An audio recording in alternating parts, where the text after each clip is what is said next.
is Radio Prague International, coming to you from the Czech capital. Hello and welcome. I'm Anne-Marie Regner and you're listening to Czechia in 30 Minutes, brought to you by Radio Prague International.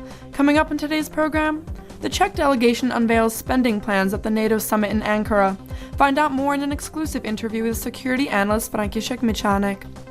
Historic Prague Tower taken off the market as Prague Archbishopric weighs new options.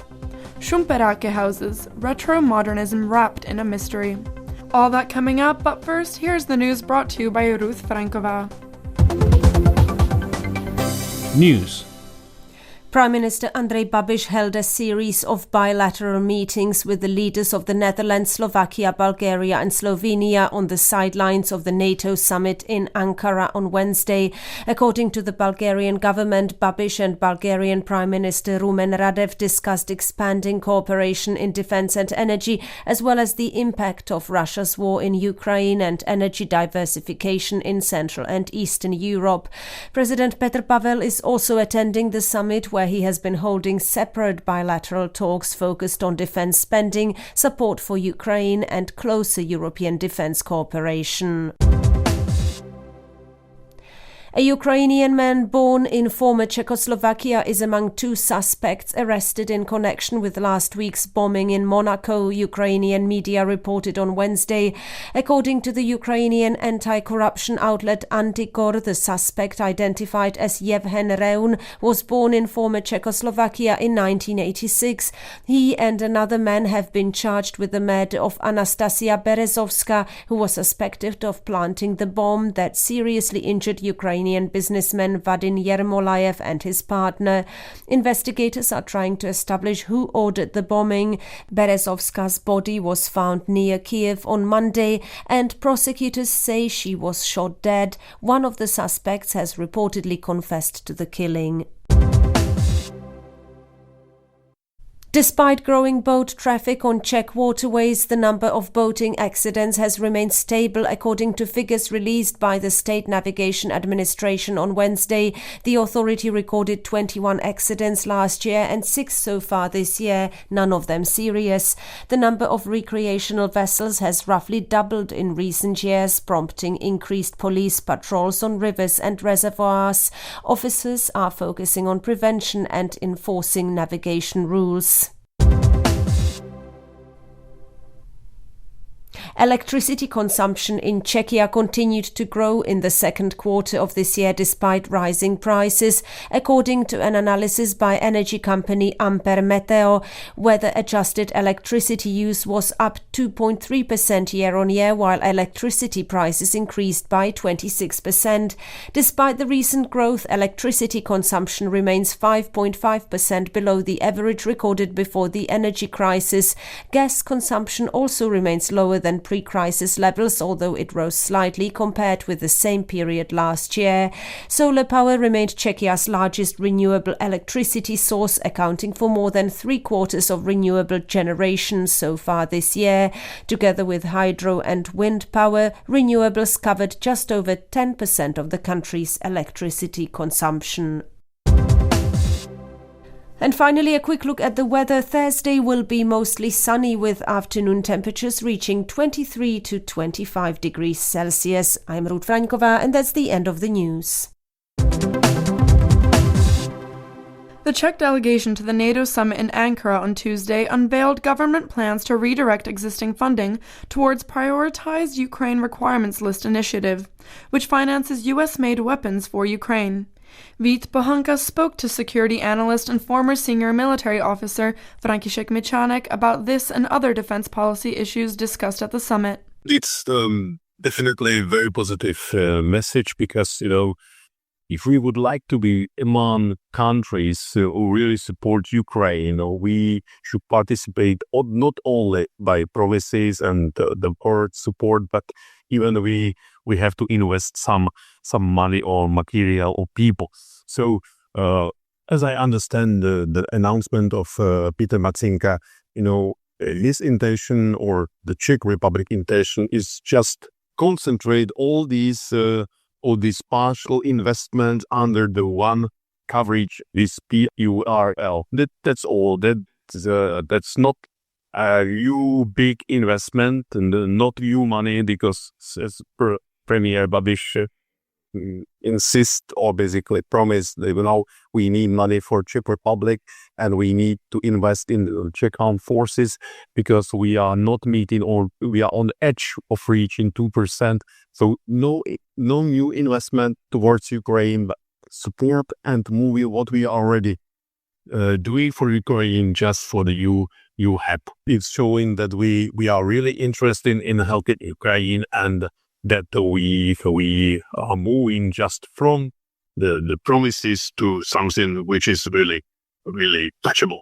The leader of the Freedom and Direct Democracy Party, Tomio Okamura, the Speaker of the lower house of Czech Parliament, has immediately reacted that he doesn't agree with this announcement, with the support for Ukraine.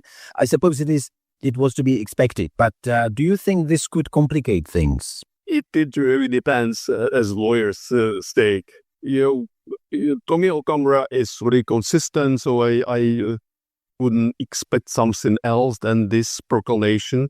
What must be done? It's just all these three leaders of the current coalition or government parties must sit together, discuss this issue, and find some solution which will be acceptable for all of them, because otherwise that could shape the political coalition or political stability of the government. But I believe that when they will find some way for future agreement on this issue, because without supporting Ukraine, without at least partial active policy of the Republic, there is no way ahead. Prime Minister Andrej Babiš has stressed actually at the summit that Czech support for Ukraine should not involve sending Czech troops. I suppose that's not surprising either. On the other hand, the government seems to be kind of supporting Ukraine. There's kind of this mixed messaging coming from the present Czech cabinet. Do you think that Czechia under the present government is finding the right balance when it comes to Ukraine? Yeah, what we see now, I would say it's an evolution of opinions, which is forced by political and let's say security environment we see in Europe and basically globally. It's not only Ukraine. We see the evolution of the whole conflict in Hormuz, in Middle East, whatever else. So we have to adjust. Otherwise, we cannot prepare. We cannot be we will not be ready with certain arguments and deeds. Yeah. Or partners either in European Union in the NATO. So that's fine for me. It's a fully natural process of political behavior. You have this very long experience with the Czech security policies, etc. If you were to explain to listeners in countries that don't know much about Czechia, that Czechia is moving in the right direction when it comes to the amount of spending on defense and security, and is it possible to explain how it can be illustrated by numbers? Yes, I believe that we have a good arguments starting, let's say, from unfortunately on 2022. So the Russian attack on Ukraine. Until that day, the Czech Republic wasn't the real good example in NATO. But it's fair to say that we were not the only one. Most NATO countries were promising something and not honoring their pledges at all.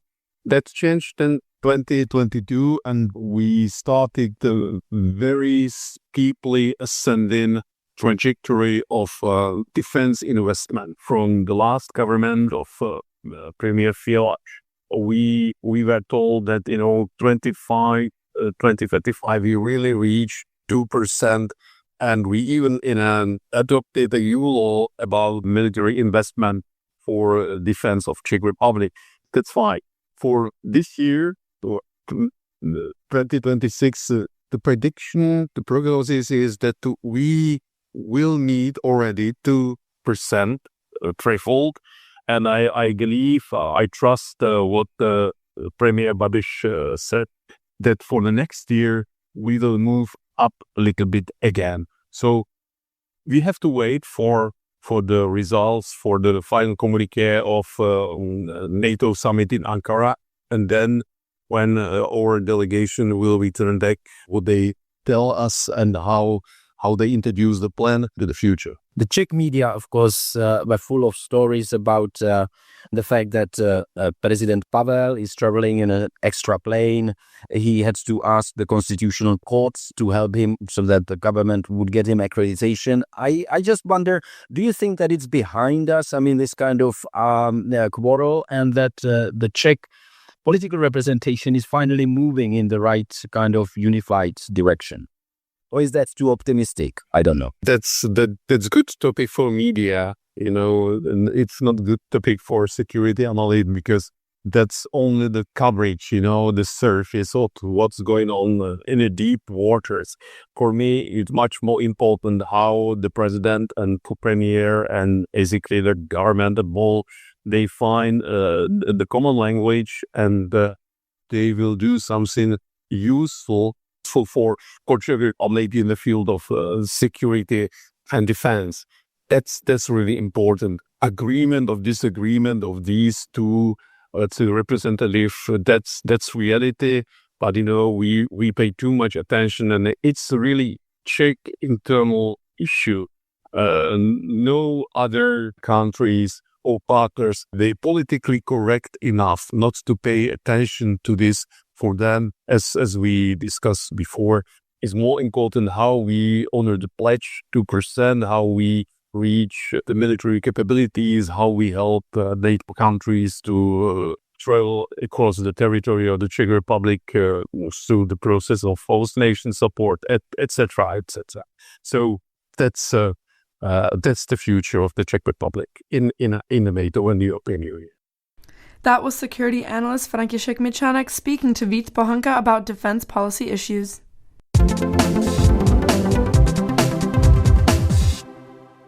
The Prague Archbishopric has abandoned plans to sell the historic Jindřišská Tower in the heart of Prague after spending several years searching for a buyer.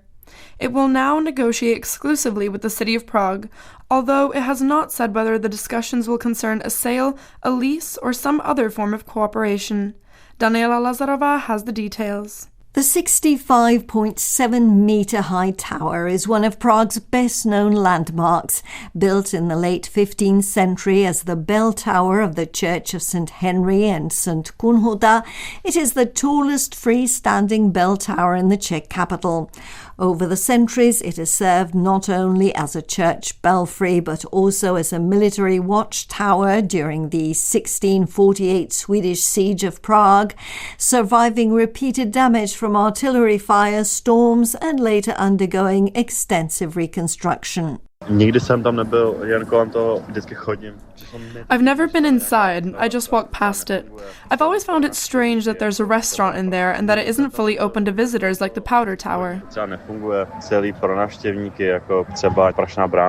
Says Martin, who passes Jindřišská Tower every day on his way to work. The tower is owned by the Prague Archbishopric, which no longer uses the property and has been trying to sell it for several years without finding a suitable buyer. The main hurdle is not just the high price. It was most recently offered for 75 million crowns, but also the complication of a lease that will take years to expire. Spokesperson for the Archbishopric, Pavel Schroeter, recently announced that negotiations with all private buyers had ended and the Archbishopric will now instead hold talks with Prague City Hall. Při dalším nakládání s Jindřišskou věží budeme jednat odpovědně. We will proceed responsibly in deciding the tower's future, bearing in mind that it is an important cultural monument. Any decision on its future use should therefore be discussed with our partners, especially the city of Prague. Jindřišské věže s partnery, zejména s hlavním městem Prahou. The future of the tower has been contentious for several years. The Vatican approved its sale, but the plan drew criticism from Prague officials, the tower's long-term tenant, members of the public, and parishioners of the neighbouring Church of St. Henry and St. Kunhuta, who launched a petition opposing the move. The Archbishopric and the city have already discussed the tower's future in the past. At the time, the church sought 100 million crowns for the property, but Prague City Councillor Adam Zábranský of the Pirate Party said the asking price was too high. Ten problém je, že až do konce roku 2044. The problem is that the entire building is leased until the end of 2044. The annual rent is just under 500,000 crowns, so financially it simply didn't make sense for the city. On top of that, we know the tower requires significant investment. Třeba zainvestovat do té věže nějaké peníze. Today, the tower houses a restaurant, an observation deck overlooking Prague's historic centre and a carillon, all operated by the current tenant under a long-term lease. The Archbishopric has not yet indicated whether it now wants to sell the tower to the city, lease it, or pursue another form of partnership that would preserve this historic landmark for future generations. Daniela Lazarová reporting. A reminder that you're listening to Czechia in 30 minutes, a half hour of news, current affairs, and interesting stories brought to you by Radio Prague International. Now get ready for our feature story. Šumperák is the nickname of a type of house built in Czechoslovakia mainly during the 1960s and 70s. Ostensibly modernist, even avant-garde, with its distinctive first-story angled roof and balcony, the story of the Šumperák is in fact far more layered and complicated than may originally appear. Dominik Yoon takes a closer look at how this type of country house emerged. You won't find a Šumperák house anywhere in the centre of Prague, as far as I know, or in the centre of most major Czech cities. So I've had to travel out to the suburban district of Čakovice in the north of Prague, and here we have not one, but two of these unusual Šumperáky, which are both symbols of mid-20th century modernism on the one hand, with their distinctive first-story angled roofs, and also much more because their authorship is kind of a grey area, and their symbolism is a grey area. And the one that I'm looking at right now, this one, according to the neighbours, has just been sold. It's in pristine condition pretty much in terms of what they would have looked like in the 1960s or 70s when they were built. But now if we just walk round the corner to the next street, we'll see another one. And here there is a second Šumperák, but this one is different because this one has been renovated with a front porch built onto the outside of it, and also it's got modern insulation on the facade.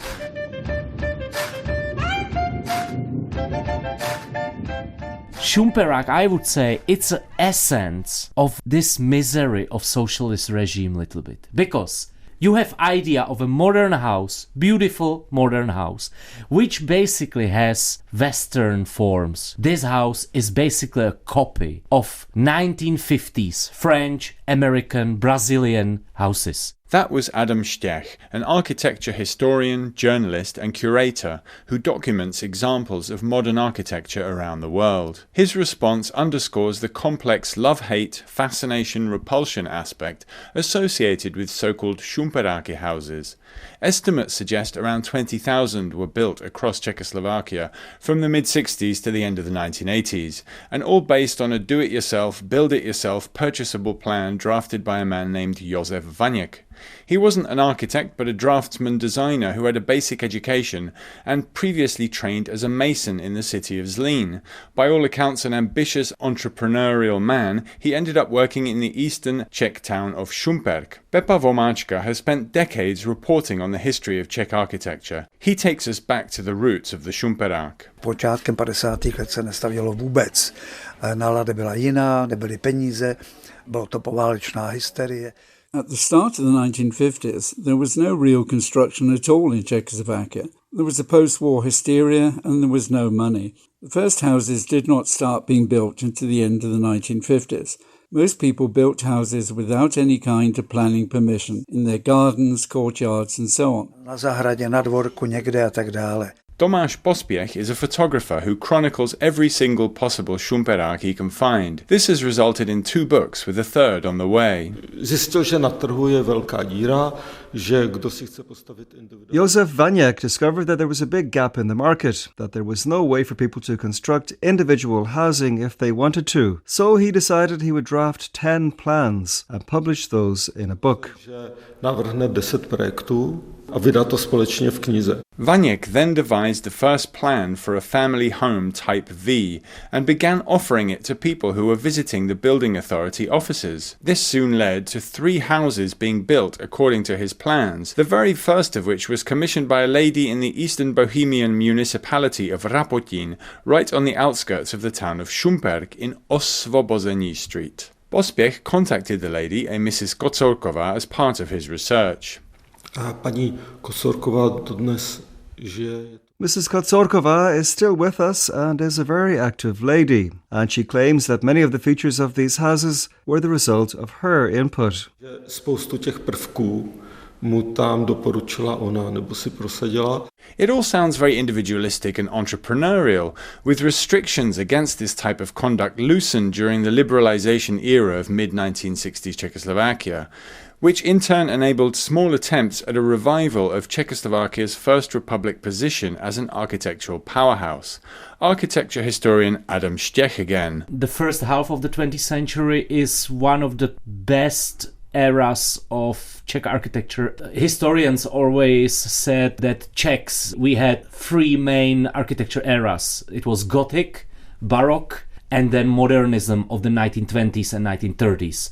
Then, of course, came the 1948 Communist Putsch, which put an end to modernism, to be replaced by Soviet-style so-called social realism. But in the West, modernism continued unabated. In 1947, Brazilian architect Oscar Niemeyer, one of the key figures in modernist architecture, built something known as the small hillside house in Rio de Janeiro, Brazil. The futuristic design featured an angled, mouth-like second floor, the likes of which undoubtedly served as the inspiration for Czech Šumperáky. Adam Štech explains. And post-war modernism is much more fun, I would say. It's much more enjoyable in shapes and kind of different shapes, which also was because new construction techniques were invented and the concrete had new technologies how to use it. So the shapes of post-war modernism are more, I would say, organic, sculptural, and so on. In 1958, the Brussels World's Fair, Expo 58, became a key turning point, necessitating that communist Czechoslovakia present itself to the world as something more than a social realist factory. Czechoslovak architects František Cubr, Zdeněk Pokorný and Josef Hrubý created a groundbreaking design for a pavilion building, a circular futuristic structure, again with a mouth-like orifice on a raised second story. Adam Štech again. And they were able to find the continuity again with the modern architecture, because these architects, they were educated in the time of the really great modern architects during the 30s. A year later, the Šumperák began to come to life. Adam Štech relates the history. At the end of the 50s, there was the architect Vladimír Kalivoda. This architect was from Valašské Meziříčí, and he is one of the few architects at that time. They built single-family houses because the typology of single-family house was basically vanished after the Second World War. Was something again considered non-socialist, like an elitist, like a bourgeois. And there were some little exceptions. And Vladimír Kalivoda built few houses. The houses were in Litovel in eastern Bohemia and had many features of what would become Šumperáky. Pepa Vomáčka explains. Stavitel, který se jmenoval Josef Vaniek, viděl tu stavbu. Architect Joseph Vaniek in the early 60s spotted one of these buildings and asked to see the plans. He made some adaptations and began selling these for 875 crowns, which was nothing even in those days. 57 korun, což bylo i tenkrát skoro zadarmo. Avant-garde credentials aside, the houses were in fact designed to be cheap and easy to construct. Pepa Vomáčka again. To si musel každý udělat sám, stačili na to 3 lidi, stavili to, řekněme, 2 měsíce. Everyone had to build it themselves. 3 people were enough labour. They took around 2 months to build, and the total material and labour costs were around 100 to 120,000 Czech crowns, which is remarkably cheap by today's standards. Na 100 000 až 120 000 korun, což je v dnešní poměry neuvěřitelný. Photographer and art historian Tomáš Pospěch found that terminal communist era materials shortages had an effect on the assembly kit-like nature of Šumperáky. Když jsem ten projekt začal realizovat, tak jsem zjistil, že každý ten dům je výrazně jiný. When I started my project investigating Šumperáky, I discovered that each house was distinctive and different, and that the house was a great representation of a particular period between the 1960s and 70s. This was a time when all architects had to be employed, and no one was allowed to be self-employed, and where no building companies existed which you could call up to build you a house, meaning that everyone built houses themselves. And when there was a permanent shortage of building materials, people got very inventive. Řešili různá kreativní nebo nouzová řešení. Meanwhile, debates have continued over the years about whether Josef Vaněk appropriated and adapted Vladimir Kalivoda's original designs in a fully fair way. In any event, Vaněk's zeal wasn't entirely without consequences, as Adam Štěch recalled. He was actually even accused of some entrepreneurship. You are basically selling the ideas. It's not allowed in our communist society, you know. But somehow he succeeded. Tomáš Pospěch has spoken to hundreds of people who constructed a Šumperák house. Pan Vaněk prodal asi 4,5 tisíce plánů. Ale když jsem se bavil... I know that Vaněk sold about 4,500 plans. Talking to people, about every 4th person bought a plan from him. Others probably copied it somehow or loaned it out between themselves. Další si to tak různě kopírovali, přebírali mezi sebou. After the 1968 Soviet invasion came the infamous normalization era, but modern architecture survived in Czechoslovakia, especially of the then ubiquitous brutalist variety. According to Pepa Vomáčka, the avant-garde Šumperák was never deemed dangerous to the authorities. Šumperáky nikomu nevadily. Až teď, po roce 90, řada lidí si myslí, že... Šumperáky weren't problematic to anyone. Only after the 1990s did some people start seeing them as ugly. Of course, people made custom changes to the colour or materials and so on, and the results weren't always successful. But I do think the original design wasn't bad. Ne vždycky to dopadlo pěkně, ale ten původní koncept nebyl špatný. One myth was that Šumperáky were not problematic because they were built by communist functionaries. After all, who could afford to build a custom-made house in communist Czechoslovakia? But Tomáš Pospěch discovered this was not necessarily the case.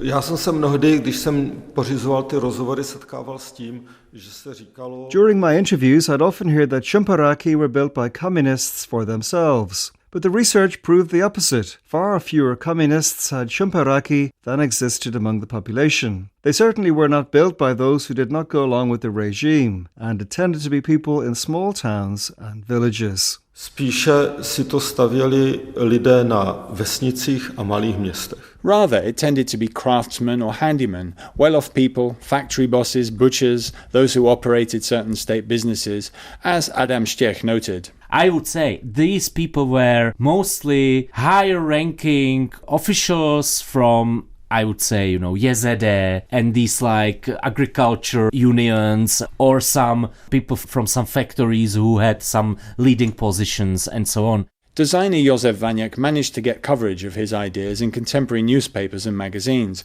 which helped considerably to improve sales. According to Tomáš Pospěch, Vaněk's efforts were simply molded to fit the current communist narrative. Dokonce i oficiální komunistická strana se tím jako kdyby chlubila.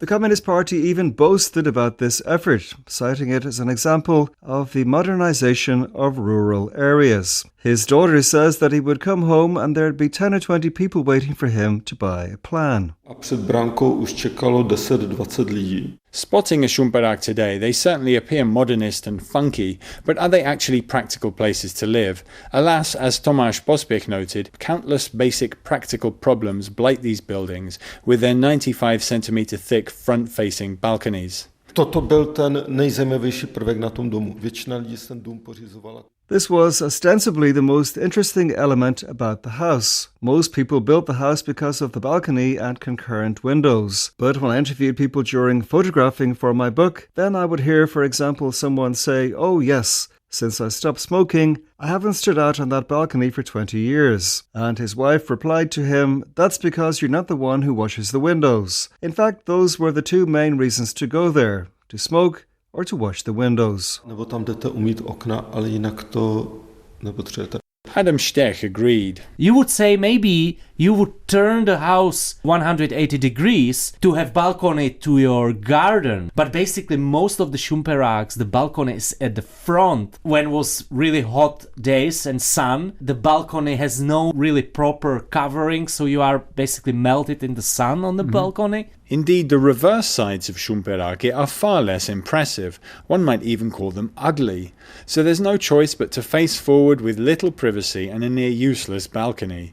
In any event, Šumperáky continue to be objects of curiosity well into the 21st century, even fetching high prices on the market. But Adam Stech is careful to place their increasingly iconic status in the proper context. And what I don't like on Šumperák is the fact, not the shape, like the shape is fun, you know, because it's inspired by these houses from Western societies. But I don't like that it's celebrated as something super original. In Czech, it's not really true, you know. I had this feeling it's like this kind of Zimmerman style architecture, you know, it's like really depicts the ethos of Czechs somehow.